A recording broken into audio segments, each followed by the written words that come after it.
दोस्तों, आज की ये कहानी आपके दिल को गहराई तक छू जाएगी। सोचिए, अगर किसी लड़की ने अपने सपनों और रिश्तों के लिए सब कुछ दांव पर लगाया हो और सालों बाद वही लड़की एक रेलवे स्टेशन पर भीड़ के बीच गाना गाती दिखे, जबकि उसका पति करोड़ों का मालिक बन चुका हो। क्या होगा जब उनकी नजरें अचानक टकराएंगी? क्या होगा जब अतीत की अधूरी बातें और टूटे सपने सामने आएंगे? तो दोस्तों, इस कहानी को अंत तक जरूर सुनिएगा, क्योंकि हर मोड़ पर आपको ऐसा सच मिलेगा जो आपकी सांसें थमा देगा। दोस्तों, चैनल पर पहली बार आए हो तो चैनल को सब्सक्राइब कर ले और साथ में बेल आइकॉन को भी प्रेस कर ले, ताकि हमारे वीडियो सबसे पहले आपके पास जाए। और कमेंट में अपना और अपने शहर का नाम जरूर लिखें। कानपुर रेलवे स्टेशन की एक टूटी कुर्सी पर बैठी एक औरत गा रही थी। उसकी आवाज में दर्द था और वही दर्द लोगों को रुककर सुनने पर मजबूर कर देता था। किसी ने सिक्का डाला, किसी ने अनसुना किया और किसी ने दया भरी निगाह से देखा। भीड़ की हलचल, गाड़ियों की सीटी और चाय वालों की पुकार के बीच भी उसकी आवाज साफ सुनाई देती थी। वो गाना गा रही थी, नफरत या शिकायत का नहीं, बल्कि उम्मीद का। उसकी आंखों में आंसू थे, पर होठों पर मुस्कान। वह कोई आम औरत नहीं थी। कभी वह शहर की सबसे खूबसूरत दुल्हन मानी जाती थी, कभी उसकी हंसी से पूरा घर रोशन हो जाता था, कभी उसने अपने पति के लिए सपनों का संसार सजाया था। लेकिन आज वही औरत टूटे हारमोनियम और पुराने माइक के सहारे अजनबियों से तालियां बटोर रही थी। उसका नाम था अनामिका। कभी अनामिका की जिंदगी में रंग थे, सपने थे, मोहब्बत थी और सबसे बढ़कर एक साथी था जिससे उसने जीवन भर साथ निभाने का वादा किया था। लेकिन किस्मत की चाल बड़ी बेरहम होती है। उसने सब छीन लिया, रिश्ते भी और सम्मान भी। भीड़ में खड़े लोग अनामिका को सुनते और कुछ पल के लिए अपनी तकलीफें भूल जाते। लेकिन अनामिका, वो हर गाने के साथ अपनी ही टूट चुकी कहानी सुनाती। उसी शाम प्लेटफॉर्म नंबर 5 पर भीड़ असामान्य रूप से ज्यादा थी। एक चमकदार गाड़ी स्टेशन के बाहर रुकी। सुरक्षाकर्मी और नौकर पीछे पीछे चल रहे थे।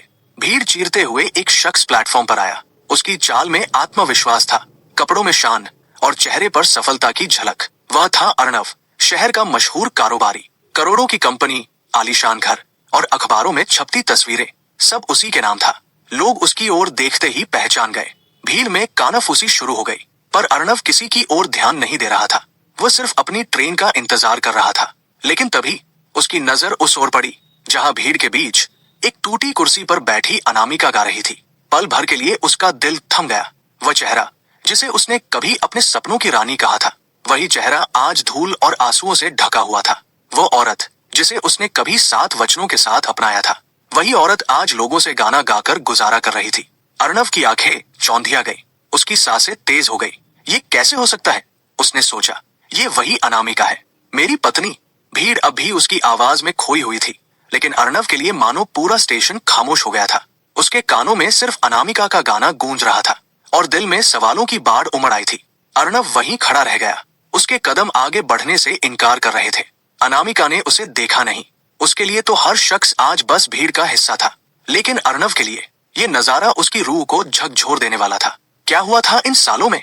कैसे वह लड़की जिसकी आंखों में कभी सपनों के सितारे चमकते थे, आज स्टेशन की धूल में गुम हो गई? क्या ये उसकी ही गलती थी या किस्मत का बेरहम खेल? भीड़ में कोई हाथ जोड़ रहा था, कोई पैसे डाल रहा था, लेकिन अर्णव वहीं जमे खड़ा था, जैसे किसी ने उसके पैरों में जंजीर बांध दी हो। उसके दिमाग में अतीत की यादें तूफान बनकर उमड़ रही थी। शादी का मंडप, अनामिका की मुस्कान, उसके कानों में गूंजते 7 वचनों की आवाज, और फिर अचानक टूटता रिश्ता।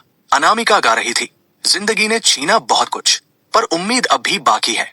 और अर्णव की आंखों में आंसू छलक पड़े। स्टेशन की भीड़ में खड़ा अर्णव जैसे पत्थर की मूर्ति बन गया था। उसकी आंखें बार बार अनामिका पर टिक रही थी। हर सुर, हर शब्द उसके दिल को चीर रहा था। लेकिन इस दर्द के पीछे एक लंबा इतिहास था, एक ऐसा अतीत जिसे उसने कभी दफना देने की कोशिश की थी। कभी ये रिश्ता सपनों से बुना गया था। अनामिका एक साधारण मध्यम वर्गीय परिवार की बेटी, पर उसके अंदर कला का खजाना था। उसकी आवाज में जादू था और उसके सपनों में संगीत बसा था। दूसरी तरफ अर्णव एक महत्वाकांक्षी नौजवान था, बड़े सपनों का मालिक। पढ़ाई पूरी करने के बाद उसने व्यापार शुरू किया और धीरे धीरे सफलता की सीढ़ियां चढ़ने लगा। उनकी मुलाकात एक संगीत कार्यक्रम में हुई थी। अर्णव को अनामिका की आवाज में कुछ ऐसा मिला था जो उसने पहले कभी महसूस नहीं किया था। धीरे धीरे मुलाकातें बढ़ी और दोनों की दुनिया एक दूसरे के इर्द गिर्द घूमने लगी। जब उन्होंने शादी का फैसला लिया तो शहर में चर्चा फैल गई। संगीत की देवी और कारोबार के शहजादे की जोड़ी। शादी के दिन अनामिका दुल्हन बनकर जब आई तो हर कोई उसकी खूबसूरती देखकर दंग रह गया। अर्णव ने उसी रात उससे वादा किया था, अनामिका, चाहे हालात जैसे भी हो, मैं हमेशा तुम्हारे साथ खड़ा रहूंगा। शादी के शुरुआती साल बेहद खूबसूरत थे। अर्णव का व्यापार बढ़ रहा था और अनामिका का साथ उसके जीवन को संपूर्ण बना रहा था। लेकिन धीरे धीरे चीजें बदलने लगी। अर्णव की महत्वाकांक्षाएं बढ़ती गई, व्यापार में प्रतिस्पर्धा तेज हुई और उसने हर पल, हर सांस अपने कारोबार को समर्पित कर दी। अनामिका चाहती थी कि उसका पति कभी कभी उसकी बातें सुने, उसके सपनों को भी जगह दे। वह चाहती थी कि वह भी गाना जारी रखे, मंच पर उतरे, लेकिन अर्णव का जवाब हमेशा ठंडा होता। अनामिका, ये सब छोड़ो, मेरा नाम, मेरा बिजनेस ही हमारी पहचान है। तुम्हें सिर्फ मेरे साथ खड़ा होना है। धीरे धीरे उनका रिश्ता दरारों से भरने लगा। एक दिन अनामिका ने कहा, अर्णव, मैं अपना पहला एल्बम रिकॉर्ड करना चाहती हूँ। ये मेरा सपना है। लेकिन अर्णव गुस्से में भड़क गया। सपने? तुम्हारे सपनों ने कभी हमें कुछ दिया है? मैंने तुम्हें रानी बनाकर रखा है और तुम स्टेज पर खड़ी होकर लोगों के सामने गाना चाहती हो। ये मेरे लिए अपमान है। ये सुनकर अनामिका की दुनिया हिल गई। वो वही इंसान था जिसने कभी उसकी आवाज पर फिदा होकर उससे शादी की थी। आज वही उसकी आवाज को बेकार समझ रहा था। दिन गुजरते गए, झगड़े बढ़ते गए। अनामिका की चुप्पी उसके दिल को खाती रही। अर्णव की व्यस्तता और गुस्सा उसे हर दिन अकेला कर देता। फिर वो रात आई जब उनके रिश्ते ने हमेशा के लिए करवट बदल ली। बारिश हो रही थी, बाहर तूफान था और घर के अंदर भी। अर्णव और अनामिका के बीच भयंकर बहस हुई। तुम मेरी दुनिया को समझना ही नहीं चाहती, अर्णव चिल्लाया, और तुम मेरी पहचान को मिटाना चाहते हो। अनामिका रो पड़ी। गुस्से में अर्णव ने ऐसी बातें कह दी जो रिश्तों को जड़ से हिला देती है। अगर तुम्हें अपने गानों से इतना ही प्यार है तो जाओ, गाओ। मेरे घर में तुम्हारे लिए कोई जगह नहीं है। ये शब्द सुनते ही अनामिका के पैरों तले जमीन खिसक गई। वो बिना कुछ कहे, भीगी साड़ी में, आंसुओं से लिपटी उस घर से चली गई जिसे उसने अपना संसार माना था। अनामिका के पास कुछ नहीं बचा था। मायके वालों ने भी ताना दिया, पति का घर छोड़कर आई हो, यही तुम्हारा अंजाम है। समाज ने उसे दोषी ठहराया, दोस्तों ने किनारा कर लिया। सपनों के साथ साथ रोजी रोटी का सवाल भी उसके सामने खड़ा हो गया। वो गाती रही, कभी सड़कों पर, कभी मंदिरों के सामने, कभी मेलों में। लेकिन जिंदगी इतनी बेरहम हो गई थी कि उसे हर दिन पेट भरने के लिए संघर्ष करना पड़ता। और फिर उसका ठिकाना बन गया रेलवे स्टेशन, जहां भीड़ उसे ताली देकर कुछ सिक्के देती और वो उन सिक्कों से अपनी भूख और इष्ट दोनों का सौदा करती। आज उसी रेलवे स्टेशन पर गाती हुई अनामिका के सामने उसका अतीत खड़ा था। अर्णव, वह आदमी जिसने उसे कभी अपने घर से निकाल दिया था, वह आदमी जिसने उसकी आवाज को बेकार कहा था, आज वही आदमी करोड़पति बनकर भीड़ के बीच खड़ा था और उसकी टूटी आवाज सुनते हुए अंदर से बिखर रहा था। अर्णव ने गहरी सांस ली। उसकी आंखें अनामिका पर टिकी थी। क्या वो उसके पास जाएगा? क्या वो माफी मांगेगा या फिर भीड़ में गुम हो जाएगा जैसे अतीत में गुम हो गया था? उसके दिल में एक आवाज गूंजी, क्या अब भी देर हो चुकी है? स्टेशन की घड़ी ने रात के 8 बजाए। भीड़ धीरे धीरे कम हो रही थी। प्लेटफॉर्म नंबर 5 पर गाड़ियों की आवाजाही थम चुकी थी, लेकिन अनामिका का गाना अब भी गूंज रहा था। उसकी आवाज में थकान थी मगर हिम्मत भी। अर्णव दूर खड़ा सब देख रहा था। उसके दिल में तूफान मचा हुआ था। वो सोच रहा था, क्या मैं उसके पास जाऊं? क्या मुझे उससे माफी मांगनी चाहिए? लेकिन इतने सालों बाद क्या वो मुझे देखना भी चाहेगी? उसकी आंखों के सामने बार बार वही रात घूम रही थी जब उसने अनामिका को घर से निकाल दिया था। उसकी जुबान से निकले हर कटु शब्द आज उसके दिल में तीर बनकर चुभ रहे थे। अनामिका गाते गाते अचानक रुक गई। उसके गले से आवाज टूट गई। उसने पानी की बोतल उठाई, लेकिन बोतल लगभग खाली थी। उसने गहरी सांस ली और लोगों की तरफ देखा। कुछ लोग आगे बढ़ चुके थे, कुछ अब भी खड़े थे, लेकिन अर्णव, वो अब भी वही था। अनामिका की नजरें पहली बार उससे टकराई। पल भर के लिए समय थम गया। भीड़, आवाजें, गाड़ियों की सीटी, सब गायब हो गया। बस 2 जोड़ी आंखें थी जो अतीत की राख में झांक रही थी। अनामिका की आंखों में हैरानी थी। वो मानो यकीन ही नहीं कर पा रही थी कि सामने खड़ा शख्स वही है जिसने कभी उसकी दुनिया उजाड़ दी थी। अर्णव की आंखों में पछतावा था जो अब शब्दों में नहीं, आंसुओं में छलक रहा था। अनामिका के दिल में एक तूफान उठा। क्या यही है वो आदमी जिसने मुझे कभी अपमानित किया था? क्या यही है वो पति जिसने मुझे सपनों से वंचित कर दिया? आज जब मैं टूटी हुई खड़ी हूँ तब वो मुझे देख रहा है। किस नजर से? उसकी आंखों में आंसू आ गए, लेकिन उसने तुरंत चेहरा दूसरी ओर घुमा लिया। वह चाहती थी कि अर्णव उसकी कमजोरी न देखे, लेकिन अर्णव, उसके पैरों ने जैसे खुद ब खुद उसका रास्ता पकड़ लिया। वो धीरे धीरे अनामिका की ओर बढ़ने लगा। अनामिका ने हारमोनियम बंद किया और अपना छोटा सा थैला उठाने लगी। उसे लग रहा था कि अगर वो वही रही तो उसकी आंखों से झरते आंसू सबके सामने उसकी मजबूरी बयां कर देंगे। लेकिन तभी पीछे से एक आवाज आई, अनामिका। वो ठिठक गई। ये वही आवाज थी जिसे उसने कभी अपनी पूरी दुनिया समझा था। लेकिन आज वही आवाज उसकी रूह को कांपने पर मजबूर कर रही थी। धीरे धीरे उसने पलट कर देखा। अर्णव उसके सामने खड़ा था। चेहरे पर पछतावे की रेखाएं थी, आंखों में शर्म और दिल में बोझ। दोनों कुछ पल खामोश खड़े रहे, शब्द जैसे गले में अटक गए हों। आखिरकार अर्णव बोला, अनामिका, मैं बहुत सालों से तुम्हें ढूंढ रहा था। मैंने सुना था कि तुम यहाँ हो, लेकिन यकीन नहीं हुआ आज देखकर। उसके शब्द अधूरे रह गए। अनामिका ने आंखों में आंसू भरकर कहा, क्यों आए हो यहाँ? देखने की जिस औरत को तुमने कभी ठुकराया था, वो अब भीख मांगने लायक भी नहीं बची, या फिर अपने करोड़ों के बीच खड़े होकर ये साबित करने की मैं हार गई हूँ। अर्णव का चेहरा पीला पड़ गया। नहीं अनामिका, ऐसा मत कहो। मैंने गलती की थी, बहुत बड़ी गलती। मैंने तुम्हारे सपनों को दबा दिया, तुम्हें समझा नहीं। लेकिन मैंने कभी तुम्हें भूलने की कोशिश नहीं की। आज जब तुम्हें देख रहा हूं तो खुद से नजरें मिलाने की हिम्मत भी नहीं रही।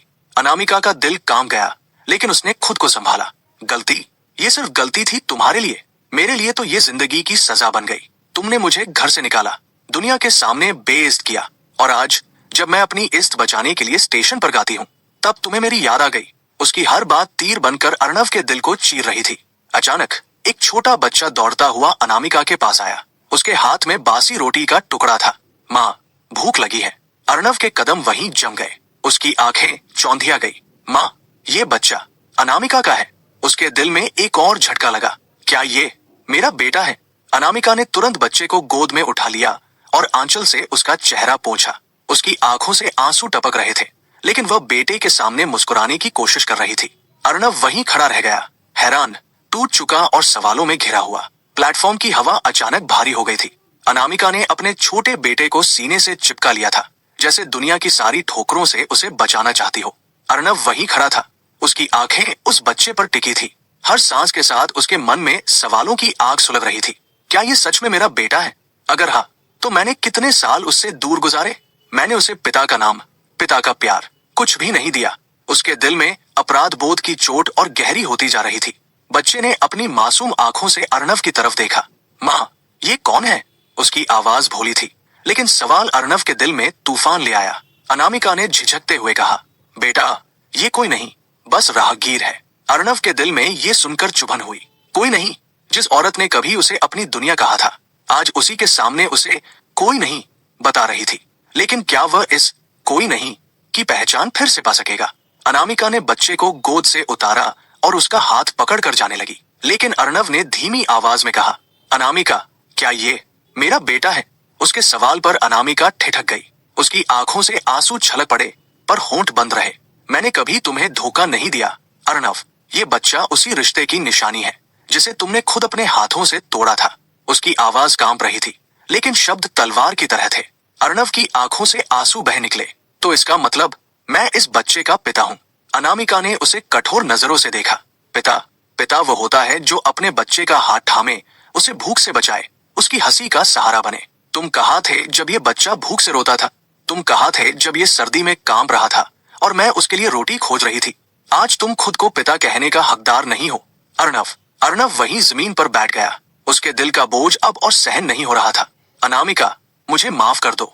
मैं अंधा था, अपनी महत्वाकांक्षाओं में डूबा हुआ। मैंने तुम्हें खो दिया, और आज देख रहा हूँ कि मैंने सिर्फ तुम्हें नहीं, बल्कि अपने बेटे को भी खो दिया। अनामिका की आंखों में आंसू थे, लेकिन उसके भीतर वर्षों का दर्द था, जिसे एक माफी मिटा नहीं सकती थी। अर्णव, कुछ घाव ऐसे होते हैं जो कभी नहीं भरते। तुमने मेरे सपनों को तोड़ा, मेरे रिश्ते को अपमानित किया, और अब तुम मुझे ये कहकर रोकना चाहते हो कि तुम्हें पछतावा है। पछतावा तो मुझे भी है कि मैंने तुम पर भरोसा किया। भीड़ अब भी प्लेटफॉर्म से गुजर रही थी, लेकिन उन दोनों के लिए दुनिया थम चुकी थी। कुछ लोग रुककर इस दृश्य को देख रहे थे, मानो ये कोई फिल्म का दृश्य हो। लेकिन ये फिल्म नहीं, बल्कि दो जिंदगियों का बिखरा हुआ सच था। बच्चा मासूमियत से दोनों को देख रहा था। माँ, ये अंकल क्यों रो रहे हैं? अनामिका ने बच्चे को गोद में उठाया और धीमी आवाज में बोली, क्योंकि ये जान गए हैं कि उन्होंने अपनी जिंदगी का सबसे बड़ा गुनाह किया है। अर्णव ने सिर झुकाकर कहा, अनामिका, अगर जिंदगी ने एक मौका दिया है तो मैं इसे खोना नहीं चाहता। मैं सिर्फ तुम्हारी माफी नहीं चाहता, मैं तुम्हारा और हमारे बेटे का जीवन संवारना चाहता हूँ। मुझे फिर से कोशिश करने दो। अनामिका की आंखें चौंधिया गई। उसने सोचा, क्या ये वही आदमी है जिसने मुझे कभी घर से निकाला था? क्या ये सच में बदल गया है, या फिर ये सिर्फ एक पल की कमजोरी है? उसके दिल में सवालों का तूफान था। कुछ देर की खामोशी के बाद अनामिका ने कहा, अर्नव, जो रिश्ते राख में बदल जाते हैं उन्हें आग दोबारा नहीं जला सकती। मैं अब सिर्फ अपने बेटे के लिए जीती हूँ और मैं नहीं चाहती कि उसकी जिंदगी फिर से उसी दर्द का हिस्सा बने जो मैंने सहा है। उसके शब्दों ने अर्नव को तोड़कर रख दिया। उसने समझ लिया कि माफी मांगना आसान है, लेकिन खोए हुए विश्वास को पाना सबसे मुश्किल। रेलवे स्टेशन की पीली रोशनी में प्लेटफॉर्म पर पसरा सन्नाटा सब कुछ बयान कर रहा था। अनामिका बेटे को गोद में लेकर भीड़ से दूर एक कोने की तरफ चली गई। वो नहीं चाहती थी कि उसकी आंखों से बहते आंसू किसी और की नजर में आए, लेकिन अर्नव उसके कदम रुकने का नाम नहीं ले रहे थे। वो अनामिका के पीछे पीछे चल पड़ा। अर्नव के भीतर एक तूफान था। मैंने सब खो दिया, लेकिन शायद किस्मत ने मुझे दोबारा ये मौका दिया है। उसकी आंखों के सामने अब सिर्फ वही दृश्य घूम रहा था। अनामिका स्टेशन पर गाती हुई, बेटा भूख से रोता हुआ। क्या यही जीवन मैंने उसे दिया?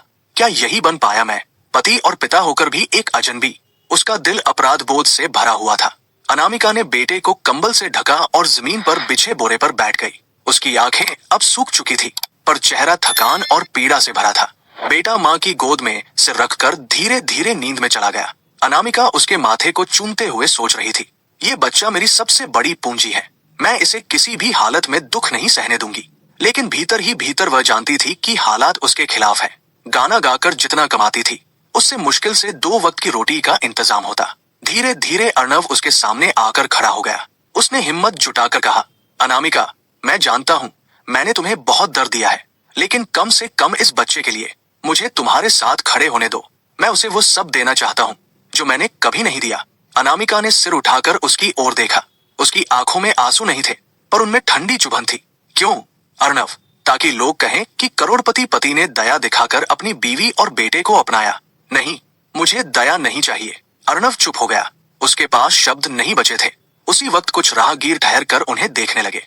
किसी ने फुसफुसाकर कहा, क्या ये वही औरत नहीं जो पहले किसी बड़े घर की बहू थी? देखो आज कहाँ आ गई है। दूसरे ने कहा, वो आदमी, अरे ये तो वही अर्नव है ना, करोड़पति। तो क्या ये सच में उसकी बीवी है? भीड़ धीरे धीरे बातें बनाने लगी। अनामिका का चेहरा शर्म और गुस्से से जल उठा।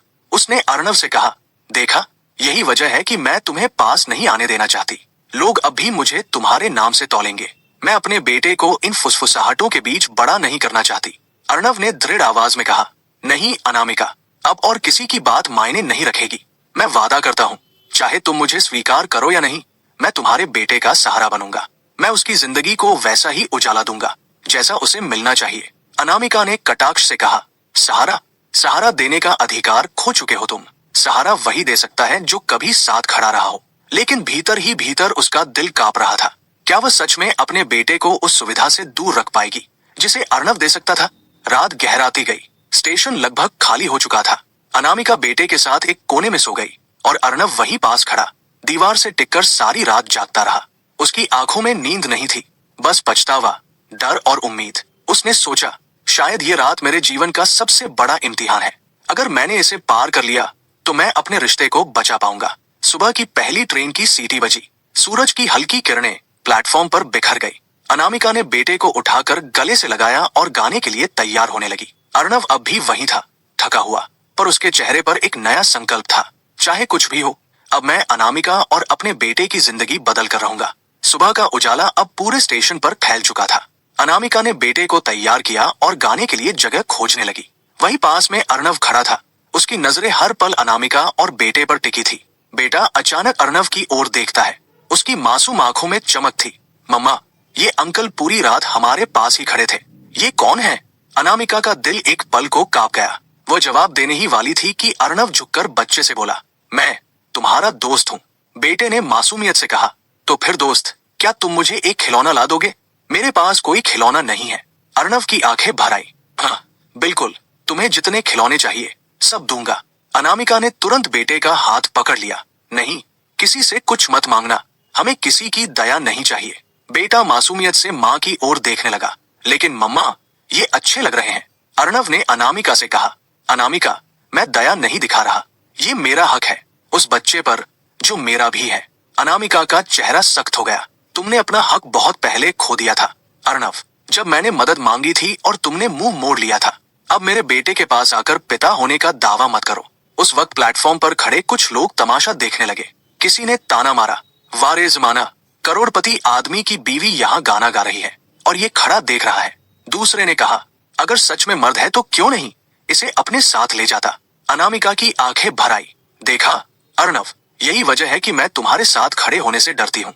लोग हमारी कहानी को तमाशा बना देंगे। अर्णव ने भीड़ की परवाह किए बिना कहा, अनामिका, मैं जानता हूँ मैंने तुम्हें बहुत चोट दी है, लेकिन अब नहीं। मैं इस बच्चे के लिए बदलूंगा, चाहे तुम मानो या न मानो। बेटा भोलेपन से बोला, मम्मा, अगर ये दोस्त सच में बदल गए हैं तो इन्हें माफ कर दो ना। मुझे पापा चाहिए। सबके पास पापा होते हैं। अनामिका का दिल एक पल को पिघल गया, लेकिन अगले ही पल उसने बेटे को सीने से लगा लिया और कहा, नहीं, मुझे डर है कि अगर मैंने फिर भरोसा किया तो वही कहानी दोबारा न दोहराई जाए। अर्णव अब समझ चुका था कि यह जंग आसान नहीं होगी। अनामिका के जख्म इतने गहरे थे कि सिर्फ शब्दों से नहीं भर सकते। उसने मन ही मन ठान लिया, अब मैं सिर्फ बोलूंगा नहीं, अपने कर्म से साबित करूंगा। चाहे जितना समय लगे, मैं अनामिका और अपने बेटे का भरोसा वापस जीत कर रहूंगा। रेलवे स्टेशन की वही भीड़, वही शोरगुल, वही अफरा तफरी, लेकिन इस बार अर्णव का दिल अलग था। वह सिर्फ तमाशबीन पति नहीं रहना चाहता था, वो सच में पिता और जीवन साथी की भूमिका निभाना चाहता था। सुबह सुबह अनामिका गाने के लिए खड़ी हुई। वो सुर लगाती, लेकिन आवाज में थकान साफ झलकती थी। रात की ठंड और लगातार गाने ने उसकी सेहत पर असर डाल दिया था। तभी अर्णव आगे बढ़ा और उसके पास बैठ गया। उसने खुद भी गाना शुरू कर दिया। लोग रुककर हैरानी से देखने लगे। एक करोड़पति आदमी पत्नी के साथ मिलकर गाना गा रहा था।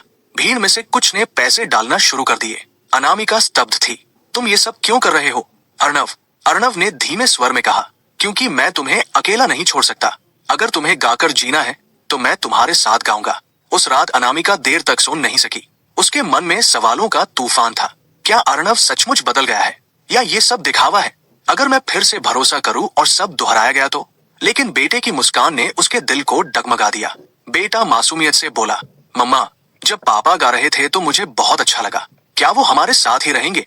अनामिका चुप रही, लेकिन उसके दिल की दीवारों में दरारें पड़ चुकी थी। अगले कुछ दिनों तक अर्णव स्टेशन पर छोटे छोटे काम करने लगा। कभी किसी बुजुर्ग का सामान उठाता, कभी बच्चों के लिए खाने पीने का इंतजाम करता। स्टेशन की भीड़ उसे अब पहचानने लगी थी। ये वही आदमी है ना, जो अपनी पत्नी के साथ गाता है, करोड़पति होकर भी ऐसे जी रहा है। अर्णव ने हर आलोचना को चुपचाप सहा। उसकी नजर सिर्फ अनामिका और बेटे पर थी। एक दिन अचानक अनामिका बीमार पड़ गई। उसकी हालत बिगड़ती जा रही थी। लोगों ने कहा, इसे अस्पताल ले जाओ, लेकिन पैसे कहाँ से आएंगे? अर्णव ने बिना देर किए अपनी घड़ी, अंगूठी और जेब की आखिरी रकम निकाल दी। बस, इसको तुरंत इलाज चाहिए, बाकी सब मैं बाद में देख लूंगा। अनामिका बेहोश थी, लेकिन उसकी चेतना के किसी कोने में ये बलिदान गहराई से दर्ज हो गया। अस्पताल के बाहर बेटा रोते रोते बोला, पापा, आप मम्मा को छोड़कर मत जाना। अर्णव ने उसे सीने से लगाया। नहीं बेटा, अब कभी नहीं, चाहे मुझे अपनी पूरी जिंदगी दांव पर लगानी पड़े। कई घंटों बाद अनामिका को होश आया। उसने देखा बेटा अर्णव की गोद में सो रहा है और अर्णव की आंखों से आंसू बह रहे हैं। वो हैरान थी। ये वही आदमी था जिसने कभी उसे तन्हा छोड़ दिया था, लेकिन आज वही उसके लिए अपनी सब चीजें खोने को तैयार था। अस्पताल का कमरा शांत था। सिर्फ मशीनों की हल्की सी बीप और बेटे की मासूम सांसें गूंज रही थी। अनामिका ने धीरे धीरे आंखें खोली। सामने वही चेहरा था, अर्णव, लेकिन अब उसकी आंखों में घमंड नहीं, बल्कि विनम्रता, पछतावा और सच्चाई थी। अर्णव ने कांपते स्वर में कहा, अनामिका, मैं मानता हूँ मैंने तुम्हें अकेला छोड़ा, तुम्हारी तन्हाई का कारण बना, लेकिन अब नहीं। अब मैं हर दर्द में तुम्हारे साथ रहना चाहता हूँ। अनामिका की आंखों से आंसू बह निकले। तुम्हारे शब्द बहुत सुन चुकी हूँ अर्णव, लेकिन इस बार तुम्हारे कर्म ने मुझे सोचने पर मजबूर कर दिया है। इतने में बेटा जाग गया। उसने भोलेपन से दोनों का हाथ पकड़ लिया। मम्मा, पापा को माफ कर दो ना, हम तीनों साथ होंगे तो कितना अच्छा लगेगा। मुझे अब और अकेला नहीं रहना। अनामिका का दिल पिघलने लगा। उसने अर्णव की ओर देखा, फिर बेटे की मासूम आंखों की ओर। कुछ ही दिनों बाद अनामिका फिर स्टेशन पहुंची, लेकिन इस बार अकेली नहीं, उसके साथ अर्णव और बेटा भी था। भीड़ इकट्ठी हो गई। किसी ने ताना मारा, वाह, अब करोड़पति बीवी के साथ गाना गा रहा है। लेकिन अर्णव ने मुस्कुराकर कहा, हाँ, और यही मेरा सबसे बड़ा सौभाग्य है। पहले मैंने इस औरत की कद्र नहीं की थी, अब पूरी दुनिया के सामने इसके साथ खड़ा रहूंगा। भीड़ चुप हो गई। कई आंखों में आंसू थे। उस शाम अनामिका गाने लगी। अर्णव उसकी संगत में बैठा और बेटा तालियां बजाने लगा। संगीत में अब दर्द कम और उम्मीद ज्यादा थी। अनामिका ने महसूस किया कि उसके पुराने घाव मिट तो नहीं सकते, लेकिन उन पर अर्णव के नए कर्म मरहम बन सकते हैं। उसने अर्णव की ओर देखा। अगर सच में बदल चुके हो तो ये सफर मेरे साथ निभाना होगा। अर्णव ने उसका हाथ थाम लिया। अब आखिरी सांस तक तुम्हारे साथ। स्टेशन पर गूंजते सुर अब केवल कमाई का साधन नहीं थे, बल्कि टूटे रिश्ते को जोड़ने का प्रतीक थे। अनामिका, अर्णव और उनका बेटा, तीनों ने साथ मिलकर नए जीवन की शुरुआत की। उनकी कहानी ये साबित करती है, प्यार कभी हारता नहीं, अगर इंसान अपने कर्म से उसे जी ले। दोस्तों, कैसी लगी आपको ये भावनात्मक कहानी? क्या अनामिका ने सही किया अर्णव को माफ करके, या उसे अकेले ही अपनी जिंदगी जीनी चाहिए थी? अपने विचार हमें कमेंट बॉक्स में जरूर बताइएगा। अगर कहानी ने आपके दिल को छुआ हो तो इसे लाइक कीजिए, अपने दोस्तों के साथ शेयर कीजिए, और ऐसी ही दिल को छू लेने वाली कहानियां सुनने के लिए हमारे चैनल को सब्सक्राइब करना बिल्कुल मत भूलिएगा। फिर मिलते हैं एक और नई और दिलचस्प कहानी के साथ।